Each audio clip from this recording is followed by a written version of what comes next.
Assalamualaikum warahmatullahi wabarakatuh. Alhamdulillah, innal hamdalillah nahmaduhu wa nasta'inuhu wa nastahdihi wa nastaghfiruh wa na'udzu billahi min shururi anfusina wa sayyiati a'malina.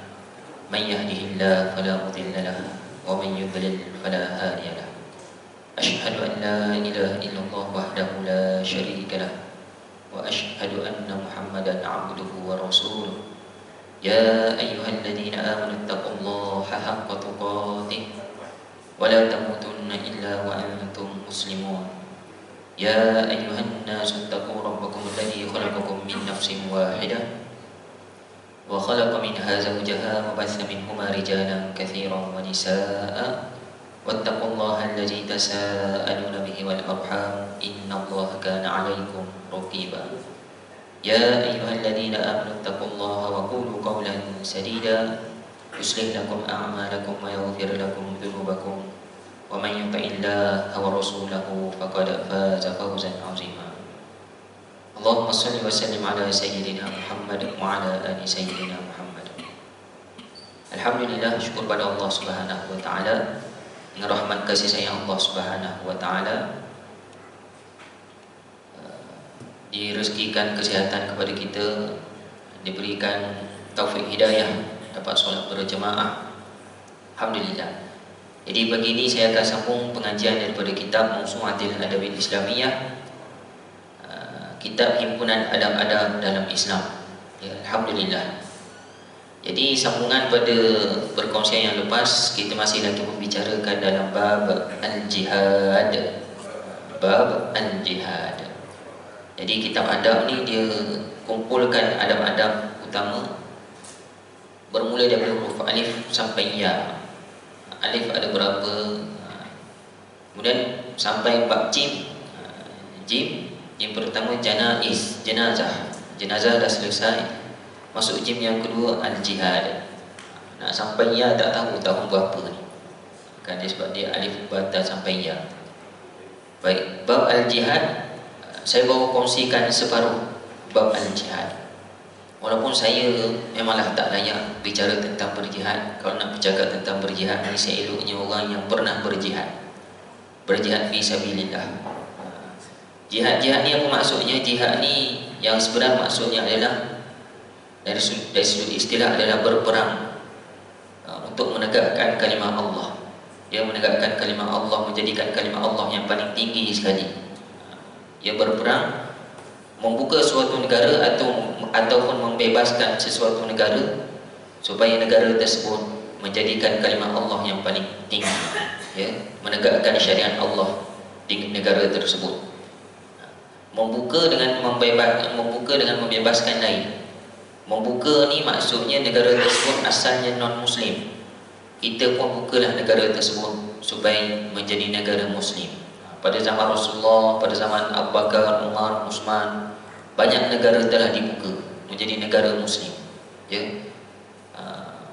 Palestin dibuka pada zaman Sayyidina Umar. Ya. Kemudian Mekah dibuka pada zaman Rasulullah sallallahu alaihi wasallam. Sebelumnya negara syirik, kafir Quraisy. Kemudian bila negara tersebut dah lama sikit, ya, dapat pada orang Islam beratus tahun, tiba-tiba negara Islam ni dah tak berapa kuat dah. Maka negara tersebut pun dirampas kembali, dirampas oleh negara lain. Contohnya yang berlaku pada Perang Salib. Pada Perang Salib tahun 1089 Masihi, 1089 Masihi, tentera Salib pun menguasai balik Palestin. Asalnya dapat pada orang Islam pada zaman Sayyidina Umar, khalifah-khalifah yang seterusnya, dan tentera Salib pun ambil lah Palestin. Kemudian pada tahun 1187, berapa tahun tu jarak dia? Dekat 100 tahun. 1089 diambil oleh tentera Salib, 1187 dalam lebih kurang 100 tahun Salahuddin Al-Ayyubi kembali membebaskan Palestin. Bukan buka dah, membebaskan, ya. Buka pada zaman Sayyidina Umar, bebas pada zaman Salahuddin Al-Ayyubi. bebaskan kembali daripada cengkaman. Kemudian kembalilah semula kepada kerajaan Muslim semula. Kemudian pada tahun 1917 Palestin pun jatuh kepada British. Itu berlaku Perang Dunia Kedua. Malaysia pun dah memang merdeka, tapi sistem dikira sistem British lagi. Banyak negara-negara Islam masih lagi sistem Mak Saleh. Kita dah tak guna dah sistem Islam, sistem kudu, sistem khalifah, sistem pemilihan khalifah macam tu tak ada. Kita guna demokrasi berparlimen, sistem British lah tu. Jadi 1917 diambil bila Palestin jatuh kepada British. Kemudian pada tahun negara British ditubuh Israel, pengisytiharan negara Israel pada tahun 1948. Jadi sekarang dah 2023. Daripada 1917 hingga 2023 dah 100 tahun lebih sikit, lebih kurang 105 tahun macam tu. Ya, 105 tahun. Dijangka mengikut sejarah-sejarah Palestin yang sebelum ni, selepas 100 tahun Palestin akan dibebaskan semula. Dibebaskan kali kedua selepas Umar adalah Salahuddin Al-Ayyubi, dan dibebaskan kali yang seterusnya kan dia dalam tempoh 100 tahun. Sebab sejarah Palestin 100 tahun je dikuasai oleh non-Muslim. Maka dibebaskan oleh Imam Al-Mahdi. Wallahu a'lam. Sebab itulah ramai ada ustaz-ustaz dia buat kajian, kemungkinan 2024 lah, 2025 lah, 2030 lah, wallahu a'lam, kita tak tahu. Kemungkinan saja sebab berdasarkan kajian daripada hadis-hadis Rasulullah sallallahu alaihi wasallam. Dan Palestin ni, sejarah Palestin dibebaskan oleh orang luar. Bukan orang asal daripada Palestin sendiri. Bukan orang yang berainsyikan Palestin. Pada zaman Sayyidina Umar dibuka oleh Umar Al-Khattab. Umar Al-Khattab orang Mekah, bukan orang Palestin, orang Mekah, orang Quraisy. Ya. Pada zaman Salahuddin Al-Ayyubi pada tahun 1017, ya, 19 silam. Pada tahun 1187 dibuka oleh Salahuddin Al-Ayyubi orang Kurdish. Orang Kurdish ni atas. Dia duduk dekat utara Iraq. Ya. Kemudian yang ketiga ni boleh jadi tak lama lagi berlaku, boleh jadi beberapa tahun lagi berlaku. Pun insya-Allah bukan orang Palestin, tapi boleh jadi orang Arab. Kerana Rasulullah kata Imam Mahdi ni namanya sama dengan namaku dan dia adalah keturunan aku. Jadi keturunan Rasulullah SAW adalah keturunan Arab. Jadi orang kata Imam Mahdi mungkin datang daripada Nusantara, sama ada Malaysia ataupun Indonesia.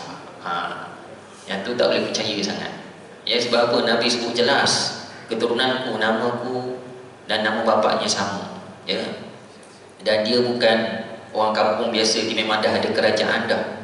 Dah ada kerajaan, dan bila dia berperang, dia bukan perang membawa nama negara dia, tapi dia membawa nama Islam.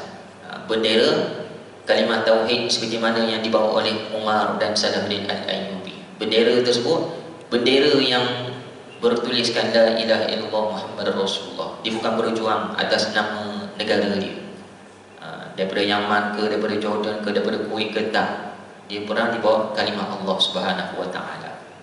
Ya, sebab bendera-bendera di dunia pun diberikan oleh British juga. Malaysia pun bendera diluluskan oleh sistem dia sendiri. Sedangkan negara Islam dia ada bendera khas yang dibentuk, yang bertuliskan kalimah la ilaha illallah Muhammad Rasulullah. Jadi kita di Malaysia ni macam mana? Kita di Malaysia sekarang ni antara amalannya adalah kata Rasulullah SAW akhir zaman, bacalah surah Al-Kahfi awal dan akhir. Jadikan zikir setiap hari.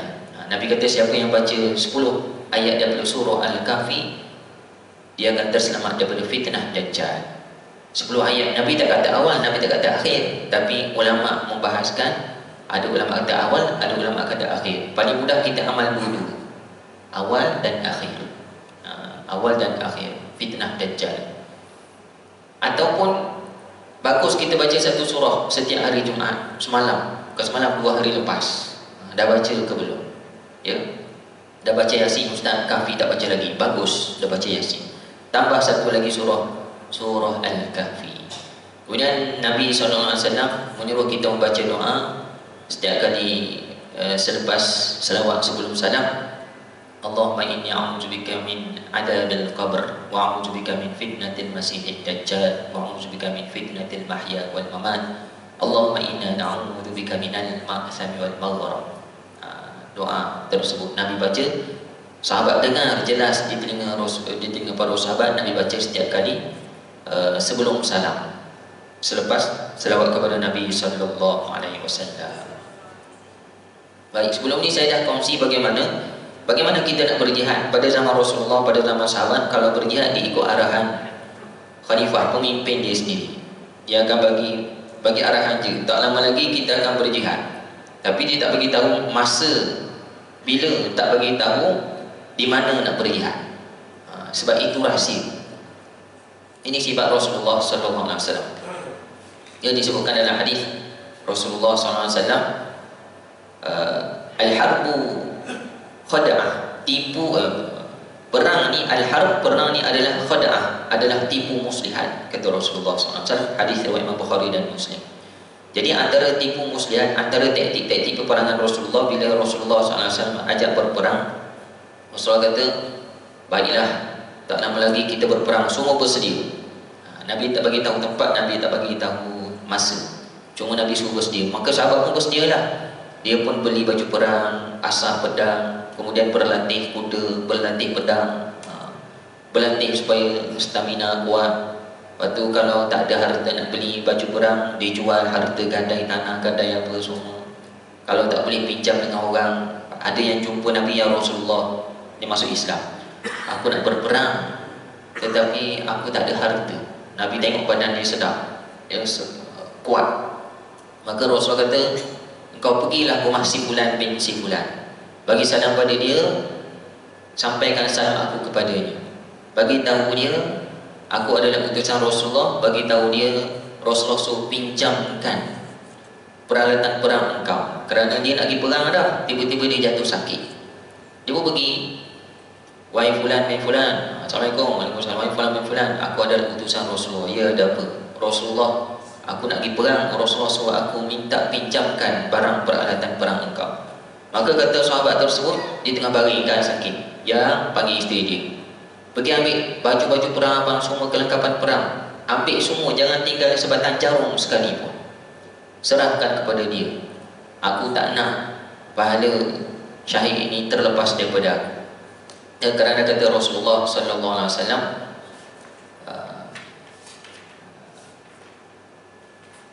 mana kata Rasulullah sallallahu alaihi wasallam, siapa yang berperang ataupun membelanjakan orang yang berperang fisabilillah, maka dia mendapat pahala syahid, pahala perang seperti mana orang yang berperang tersebut, tanpa kurang sedikit pun. Ini yang berlaku pada zaman Rasulullah sallallahu alaihi wasallam. Baik.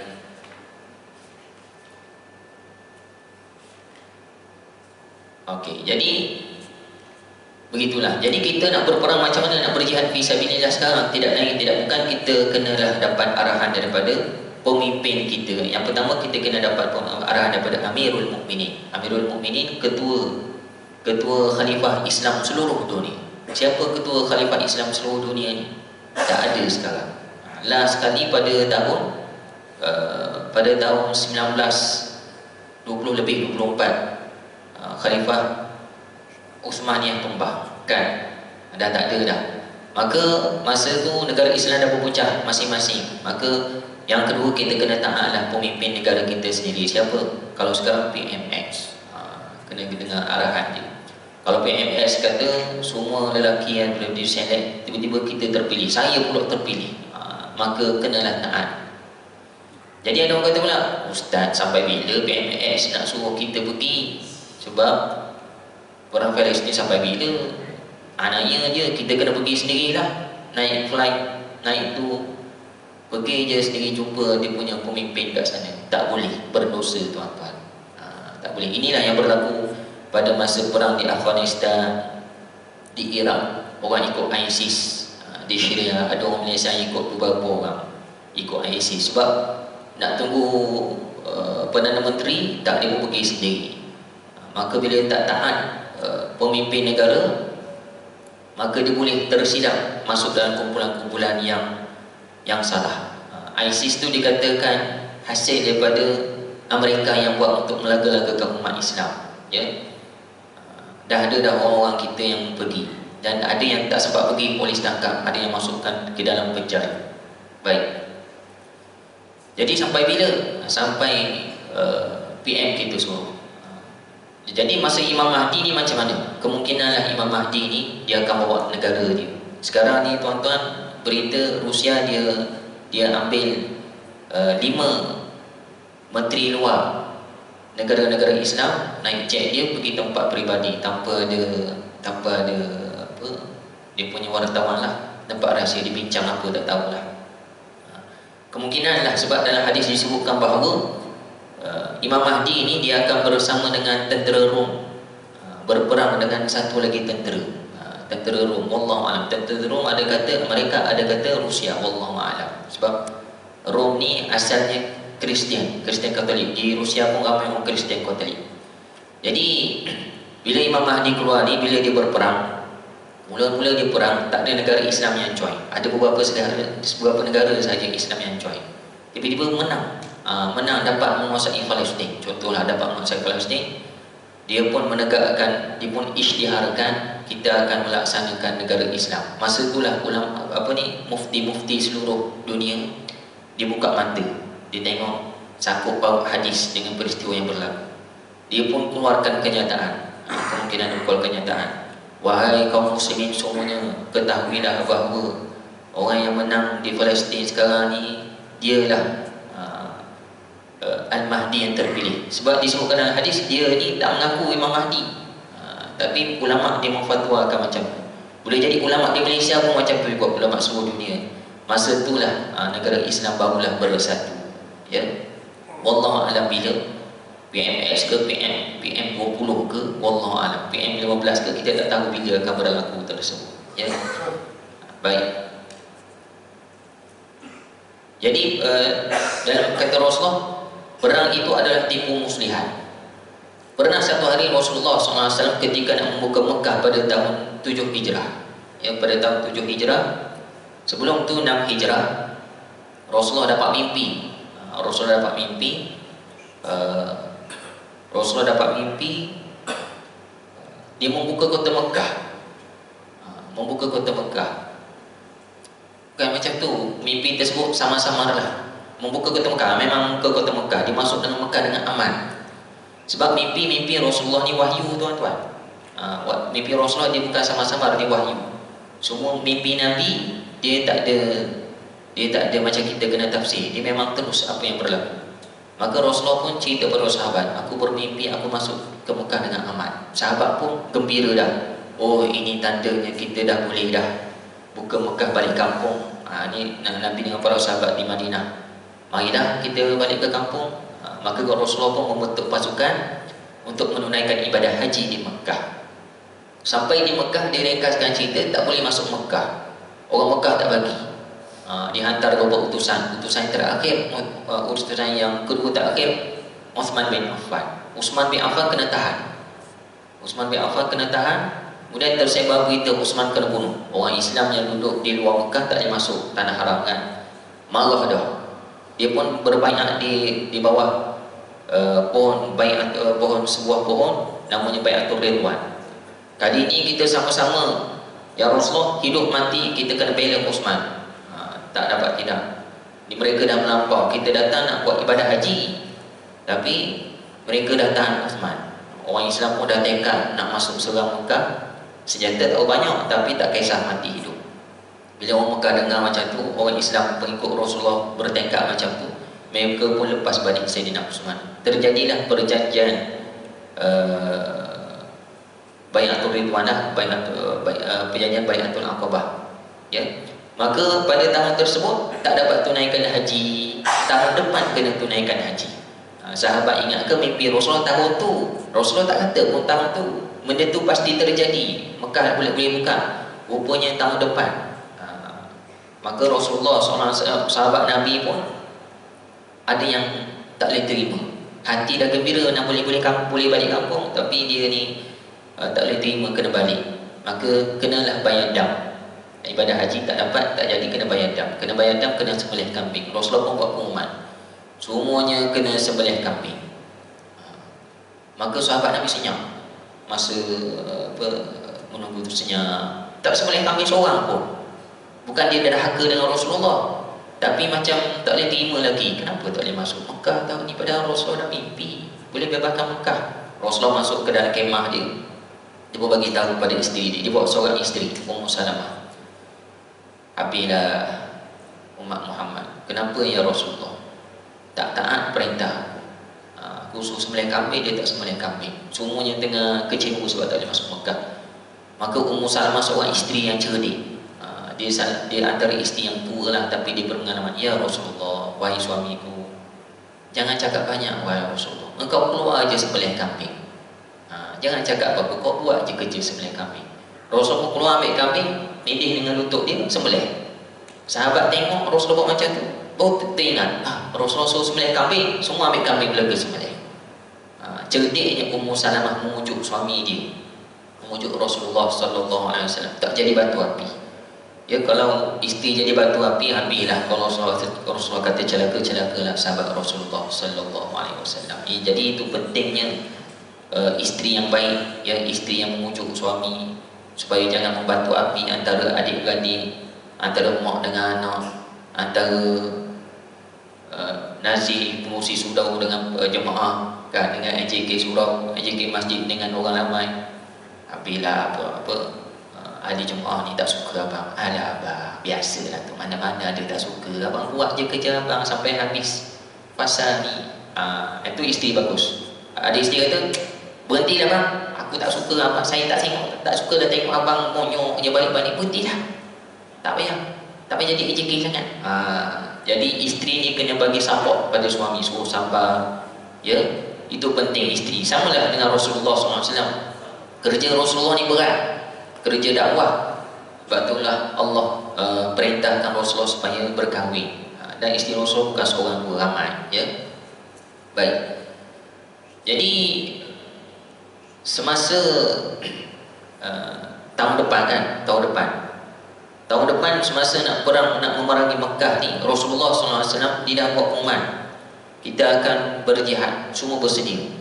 Nabi tak sebut nak serang Mekah ni tahun depannya, Nabi tak sebut. Maka sahabat pun bersedia, sahabat pun ikut Rasulullah. Yang tahu plan Rasulullah adalah beberapa orang sahabat saja, Abu Bakar, Umar. Rasulullah pun pergi dengan kaum muslimin. Nak pergi mana ni? Pergi ke Taif. Menuju ke Taif. Nak sampai ke Taif dah, sikit lagi nak sampai ke Taif. Semua sahabat ingat, kita nak bebaskan Taif. Rupanya tak sampai ke Taif, tiba-tiba Nabi berkona pergi ke Mekah. Rupanya Rasulullah nak menyerang Mekah. Hasilnya dapat menakluk Mekah tanpa berlaku banyak pertumpahan darah. Inilah tipu daya muslihat Rasulullah SAW. Orang Mekah tak boleh imagine. Tak boleh imagine. Ingat lagi Taif, rupanya nak serang Mekah, tak sempat nak kumpulkan dia punya ni. Maka dah sekali masuk Mekah dalam keadaan aman, tak berlaku banyak pertumpahan darah. Kemudian Rasulullah pun buat pengumuman, mulai hari ini Mekah di bawah kekuasaan Islam. Mekah akan ditegakkan kalimah Allah, hancur semua berhala. Rasulullah pun hancurkan semua berhala. Di keliling Mekah ada 300 lebih. Ya, sebelum masuk ke dalam Kaabah, Rasulullah nak masuk, tengok ada gambar. Rasulullah panggil sahabat, masuk, turunkan gambar. Ada gambar lukisan orang. Ya, diturunkan gambar tersebut. Tak ada berhala dalam Kaabah tu, ada gambar. Turunkan gambar, semua turun, Rasulullah baru masuk. Rasulullah tak suka kepada gambar-gambar, tuan-tuan. Ya. Jadi itu tipu muslihat. Jadi apa pengajaran saya nak cerita?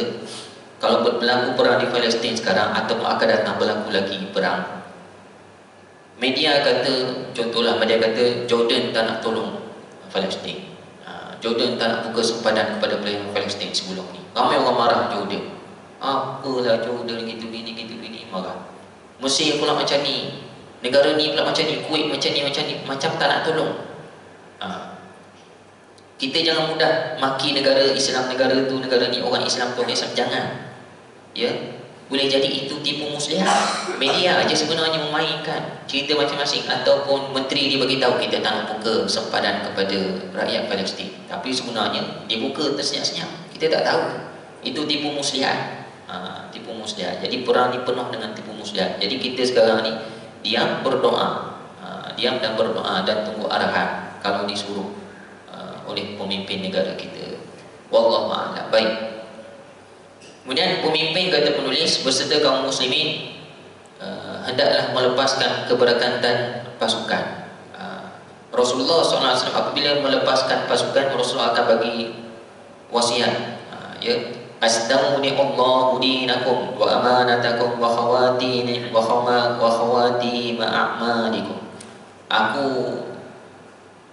Aku tinggalkan ataupun aku amanahkan, aku titipkan agama, amanah dan penutup amal kamu kepada Allah Subhanahu wa taala. Macam itulah Rasulullah kata, aku tinggalkan engkau supaya dalam jagaan Allah Subhanahu wa taala. Hadis riwayat Imam Abu Dawud dan Al-Hakim.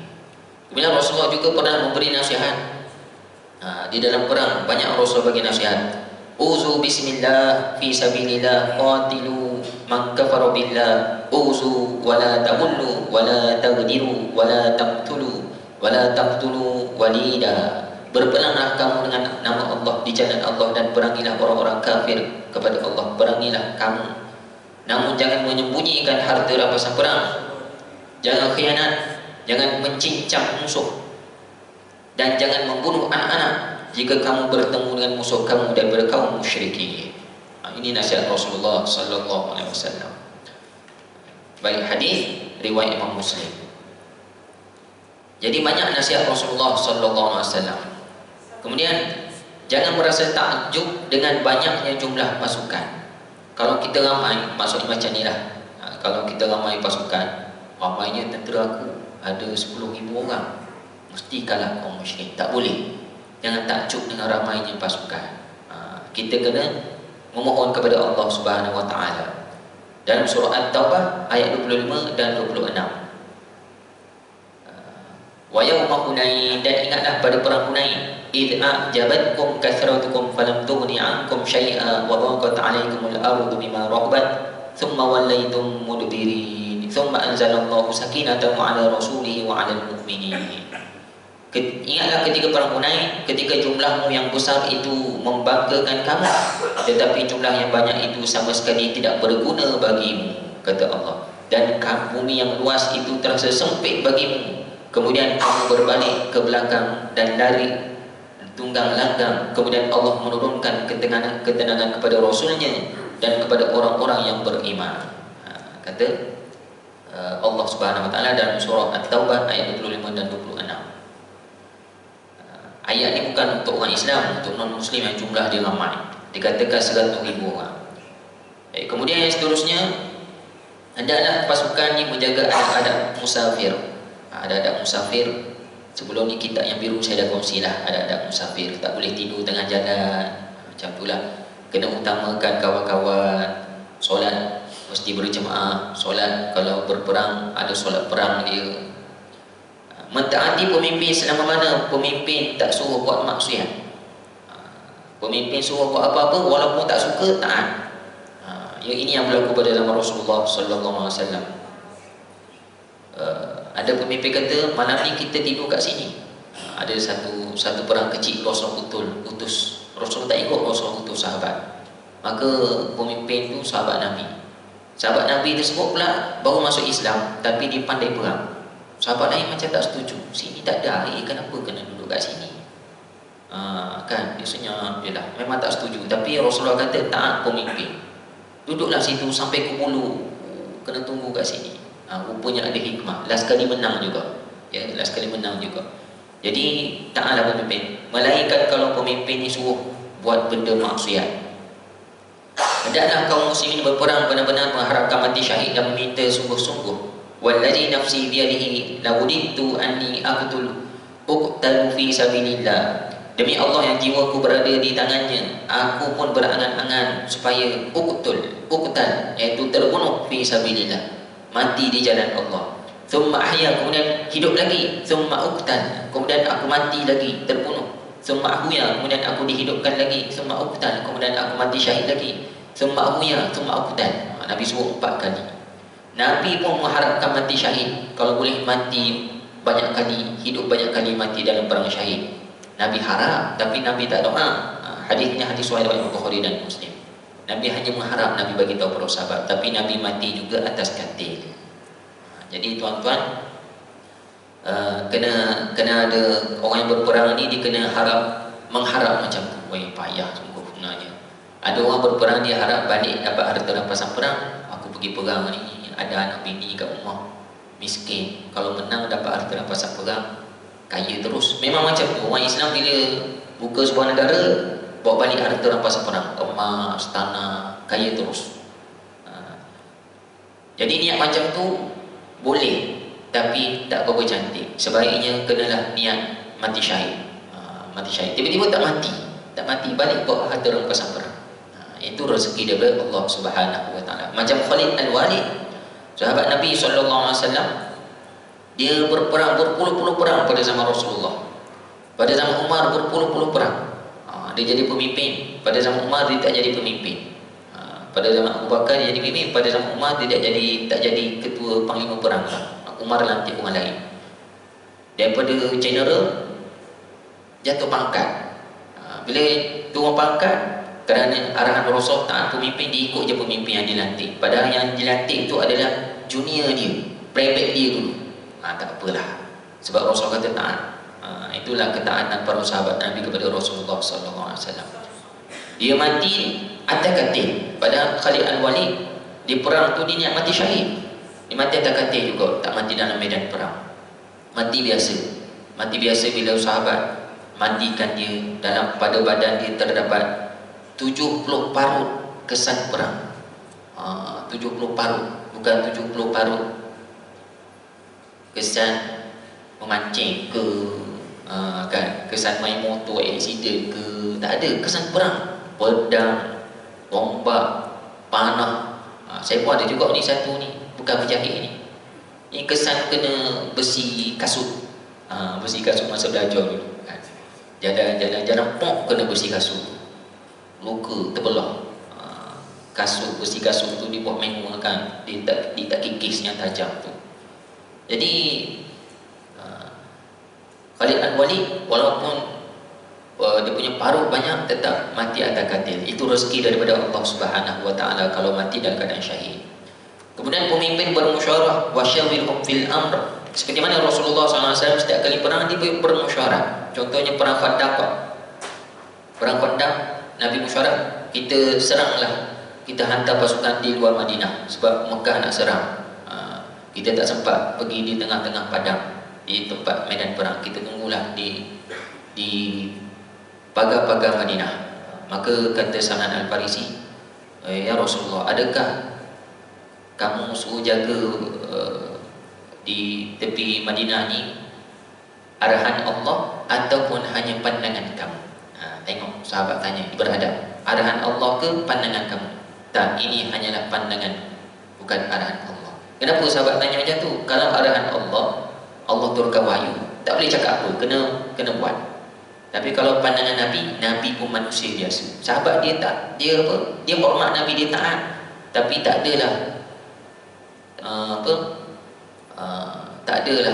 tak boleh bagi pandangan langsung. Maka kata Salman Al-Farisi, kami berpandangan ya Rasulullah, di negara kami dulu semasa kami kafir, semasa kami musyrik, kalau orang nak datang serang kami tak sebab saja, kami akan gali parit.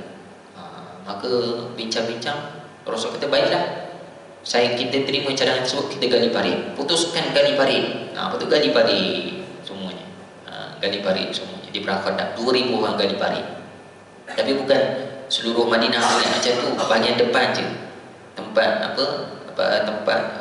Tempat yang diserang oleh Mekah, ya. Jadi digali parit. Jadi maksudnya macam mana? Rasulullah pun bermesyuarat bersama pemimpin, bersama anak-anak buah. Jadi pemimpin ni kena ada sifat bermusyawarah. Tak boleh buat keputusan seorang-seorang kecuali dah berada di medan perang kan. Selepas musyawarah dibuat keputusan. Rasulullah juga pernah bermusyawarah semasa perang Uhud. Perang Uhud, Rasulullah kata, maka ada beberapa orang sahabat dipusing bukit Uhud. Pusing bukit Uhud. Ya Rasulullah, adakah kamu suruh kami bertahan di sini, perintah Allah, ataupun idea kamu? Ini idea aku saja ya Rasulullah. Tadi aku baru pusing belakang bukit Uhud, naik kuda beberapa orang. Kami jumpa beberapa telaga.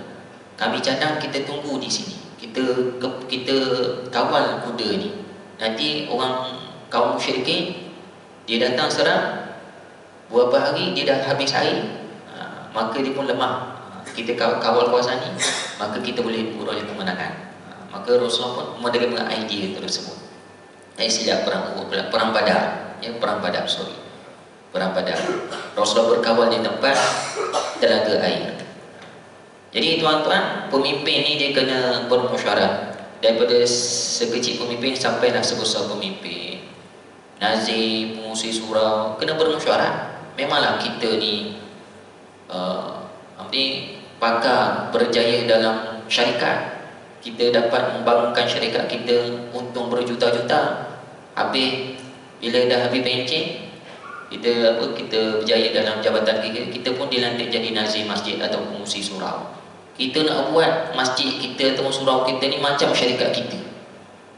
Marah imam, marah tu, marah ni, ya. Maka orang bawah bagi idea tu, bagi idea macam ni, tak boleh. Sebenarnya dalam bisnes saya dulu macam ni. Dia kena dengar juga buah bicara anak buah dia, sebab otak kita ni tak sama. Seperti mana Rasulullah SAW menerima buah pandangan daripada sahabat Nabi SAW.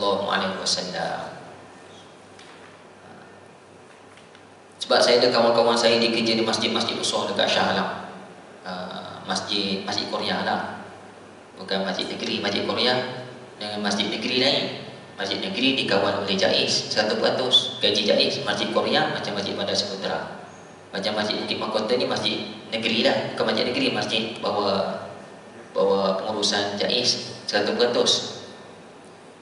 Kerja di masjid tersebut adalah beberapa tempat di sana. Masjid besar-besar, gaji besar 5,000 apa semua. Bilal pun tak tahan, kerja 2-3 bulan berhenti. Imam pun tak tahan, kerja 2-3 bulan berhenti. Gaji memang besar lah, sedap, masjid besar. Kenapa berhenti? Kata, tak boleh, kata. Tak rasa macam kerja di masjid-masjid biasa. Sebab walaupun gaji besar, dia punya nazir, dia punya orang atasan tu, dia buat kita ni macam kuli kerja di pejabat. Dia marah-marah, dia torture. Kemudian keluar office, muka baik pula macam member. Kita biasa kita kena profesional. Dalam musyawarah dimaki-maki, dibuat macam pekerja di syarikat. Jadi siapa nazir tu semua, siapa ni? Dia ni datuk sekian-sekian, pengarah sekian-sekian, berjaya dalam bidang-bidang ni. Jadi dia kena dengar buah bicara orang bawah, seperti mana Rasulullah sallallahu alaihi wasallam. Ya. Baik. Kemudian yang seterusnya, pemimpin pasukan mengirim mata-mata. Panggil apa mata-mata bahasa Melayu? Mata-mata lah. Kalau bahasa Mak Saleh, spy. Spy. Rasulullah pun ada spy, tuan-tuan. Semasa perang Khandaq, perang Parik itu, ada orang musyrik datang jumpa Rasulullah. Orang daripada Mekah datang jumpa Rasulullah. Ya Rasulullah, aku datang ke sini bersama tentera kaum musyrikin, tapi sebenarnya aku dah lama nak masuk Islam. Dia pun masuk Islam. Wahai saudara, wahai si fulan, kau baliklah kepada tentera engkau berlakon sebagai sini, engkau bagi tahu info. Rasulullah macam tu. Jadi ada spy dalam kaum musyrikin tersebut. Jadi Rasulullah ada spy. Jadi macam tu, tuan-tuan. Kemudian seterusnya, tidak mengharapkan bertemu musuh. Kata Rasulullah, wala tamannau liqa adu. Janganlah kamu mengharap bertemu musuh. Fa idza laqitumuhum fasbiru. Namun jika kamu bertemu dengan mereka, bersabarlah, kata Rasulullah sallallahu alaihi wasallam. Kemudian menunjukkan kekuatan di hadapan musuh. Jangan menampakkan kelemahan. Kekuatan antaranya body. macam itulah. Kemudian Nabi bila berperang dia akan inai rambut dia jadi hitam. Sahabat-sahabat Nabi yang rambut putih diinai, kan? Muka jadi garang, ya. Dia akan tunjuklah aksi pandai pedang ke apa semua. Nak berani, marilah lawan. Macam itulah istilah macam tu. Jadi kena tunjuk. Ataupun tunjuk kekuatan senjata. Kekuatan senjata. Sebab itulah di dunia sekarang negara-negara ditunjuk aset-aset ketenteraan. Tunjuk jet terbang, nak tunjuk kuasa lah tu. China dia lalu jet kapal terbang dia dekat Sabah Sarawak, kecoh sekejap, dah masuk ke ruang udara Malaysia. Sebenarnya dia nak menunjukkan kekuasaan dia bukan hanya pada Malaysia, seluruh dunia. Aku boleh lalu mana-mana negara aku suka. Malaysia mana boleh buat apa kat aku. Dia tak boleh nak serang balik, tak boleh tembak aku semua. Cepat kona balik jet tersebut. Dia tunjuk Malaysia, dia tunjuk Filipina, dia tunjuk Korea, dia tunjuk Amerika. Nak bagi tahu semua dia berkuasa. Sebenarnya Rasulullah pun macam tu juga. Kena tunjuk kekuatan di hadapan musuh supaya musuh gerun. Nampak macam mana Malaysia negara kecil, tak boleh buat apa nak. Malaysia kejar lah sekejap, tapi patah balik, tak nak masuk negara dia baru-baru ni, awal tahun baru ni ataupun tahun lepas. Baik, kemudian seterusnya berdoa sebelum berperang. Rasulullah selalu berdoa, Allahumma anta watubi wa nasiri. Ya Allah, engkaulah pelindungku, engkaulah penolongku. Bika ahul, denganmu lah aku bergerak. Wa bika asul, dan dengan engkaulah aku menyerang. Wa bika uqatil, dan dengan engkaulah aku berperang. Uqatil ni macam terbunuhlah, aku membunuh orang lah. Jadi Rasulullah sentiasa berdoa. Jadi kita kena sentiasa berdoa. Memulai peperangan pada pagi hari dan ketika matahari tergelincir, ya. Sebab perang-perang pada zaman Rasulullah ini bukan makan masa satu hari, sebulan, seminggu. Dia berkemah, esoknya tunggu lagi subuh, di depan serang kampung, petang tu semua rehat, balik semua bodoh. Orang sana pun balik bodoh juga. Kemudian esok serang lagi, macam tu. Dengan bodoh tu berehat, Rasulullah lantik beberapa orang penjaga, antara Bilal bin Rabah. Dia akan kejut, ya. Kalau ada serangan, musuh datang, semua bangun belaka. Kalau ada serang hendak, memang ada beberapa sahabat kena serang hendak, ditembak panah. Ada seorang sahabat ni, dia ditugaskan sebagai jaga, sahabat lain semua tidur. Ada bukan seorang je, tapi berpuluh orang lah. Jadi dia berpesan pada sahabat, wahai fulan, aku nak qiyamul lail sekejap, kamu tolong jaga, nanti lepas aku selesaikan mulai, aku jaga engkau pula qiyamul lail. Baiklah. Dia pun tengah semayang, Allahu Akbar. Seorang sahabat, saya lupa nama apa, tengah semayang saja, tiba-tiba kena panah. Pak, kena panah, tak matilah, kena panah berdarah. Tapi dia semayang khusyuk. Tiba-tiba sahabat yang tidur sebelah ni merasa basah. Apa ni basah ni? Pelik basah. Hujan ke mana ada hujan? Puasa. Darah. Mana dapat datang darah ni? Tengok kawan dia kena panah tengah semayang. Ya Allah, kena panah. Musuh pun menyerang. Bangun semua. Musuh menyerang. Tengok dia tengah berdarah. Ya Allah, semayang tak berhenti. Allah Akbar. Subhanallah, Allah. Berdarah, menyecer semua. Maka orang tak suruh dia berhenti, tapi dia tengoklah. Selesai semayang, Assalamualaikum warahmatullahi wabarakatuh. Wahai fulan, kenapa ni semua bangun, kenapa? Engkau kena panah. Aduh, lepas semayang baru sedar kena panah. Kan? Khusyuknya dia solat, subhanallah. Tak sedar kena panah. Allah Akbar. Sahabat ni. Maka berita ni disampaikan kepada Rasulullah sallallahu alaihi wasallam. Rasulullah membenarkan. Rasulullah membenarkan, tak ada masalah. Di situlah lahir satu hukum, ya. Kalau berdarah tengah semayang tak batal solat, sebab darah ni najis. Berdarah tengah semayang tak batal, kecuali kalau darah orang lain. Kalau darah orang lain, ulama membahaskan pula hadis Nabi sallallahu alaihi wasallam. Kalau darah sendiri macam tadi, dia mengalir sendiri kan, kemudian darah sendiri tak apa tengah solat. Tapi kalau darah orang lain, kita tengah solat, darah orang lain kena baju kita, itu batal. Ataupun yang kedua, kata para ulama, darah kita sendiri, kita berpegang, kita boleh lap kat lain pula, itu baru batal. Tapi kalau kita biar macam tu tak batal dalam bab darah ketika orang solat. Maksudnya macam mana, boleh tak berlaku pada kita? Contohlah tuan-tuan ada bisul. Bisul tu najis kan, kalau yang keluar, yang dalam tu tak keluar lagi tak apa, dekat bontot.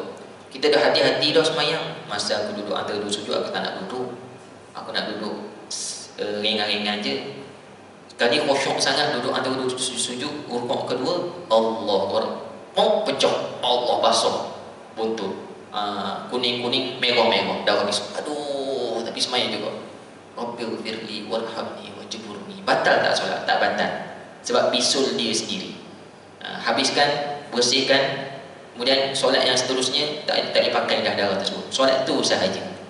Seperti mana sahabat Nabi sallallahu alaihi wasallam. Tapi kalau bisul orang lain tak boleh, kan? Bisul dekat tangan ke, Allah kan push pecah, mengecik. Tak boleh kan? Batal dah orang tersebut sebab dah mengecik. Ya. Jadi ini yang antara peristiwa yang berlaku pada zaman Rasulullah sallallahu alaihi wasallam. Betapa khusyuknya dia solat, seronok dia solat sampai tak sedar dia kena panah, ya. Baik, wallahu a'lam, cukup dulu sekadarnya. Baik daripada Allah Subhanahu wa taala, kurang masih mohon maaf. Kita tangguh dengan tasbih kafarah. Subhanakallahumma wa bihamdika asyhadu an la ilaha illa anta astaghfiruka wa atubu ilaik. Assalamualaikum warahmatullahi wabarakatuh.